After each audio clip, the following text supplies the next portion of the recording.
Most people know me as a health nut, but those people close to me know that I adopt the 80-20 principle. So 80% of the time I'm really healthy, and 20% of the time I like foods like these. And we know how much you love cake, Lisa. So today we're making a chocolate beetroot cake. Now, just because there's beetroot in the cake doesn't mean that it's healthy. It's still a treat. It just shows you how you can add novel ingredients like vegetables into baking.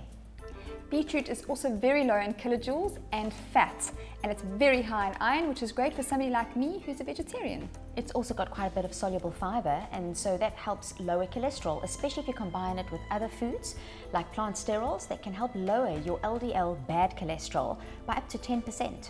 Wow, that's significant. Well, we have got a lot to do, Celine. So I'll tell you what, we're going to split up. I'll do the wet ingredients, you do the dry ingredients, and we'll meet up when we are melting the chocolate. I'm going to beat you there. Okay, cool, let's go. For the wet ingredients, add 250 grams of caster sugar, 200 grams of fluoroproactive, 3 eggs, and 2 teaspoons of vanilla essence. So for the dry ingredients, it's 100 grams of flour, self-raising flour and cocoa, and 1 teaspoon of baking powder, which you sift together into a large bowl. Done. Me too. Okay, well, should we see how the chocolate's going? Yeah. Okay. Yum. Okay. I just want to dip my finger into that. Okay, so chocolate's melted. You're simply going to add it to the wet mixture.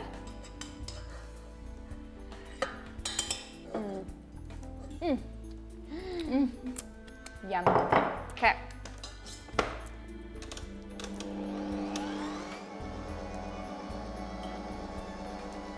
So let's add the dry ingredients to a larger bowl. And then we'll make a well in the center and add your mixture, Lisa. Okay. If you can just add the beetroot slowly for me to this mixture. Just trying to keep it as light as I can. Now once that's stirred up, we're going to pour the batter not into a cake tin, but rather into little cupcake containers so that we can have easier portion control. Good idea. And we'll bake that at 190 degrees for half an hour.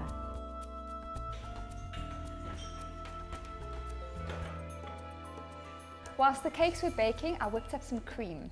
And I did the chocolate ganache by heating cream and then melting chocolate in it. And we know that chocolate is a feel-good food because it's got the ingredients that our brain needs to make the feel-good hormone, serotonin. But you don't want to have too much, otherwise you're not going to be happy, you're going to be really depressed because you're going to put on weight. So these cupcakes are about the portion size you should have when you are treating yourself to some chocolate. Portion distortion, huh? Absolutely. Okay, time to decorate. If you're not worried about your cholesterol, then you can simply spread on some raspberry jam, add a dollop of cream, put the lid on, and then spread ganache all over the top. The other option is to leave out the cream and use some fluoroproactive and a little jam and then a little dollop of ganache on top. My happy place.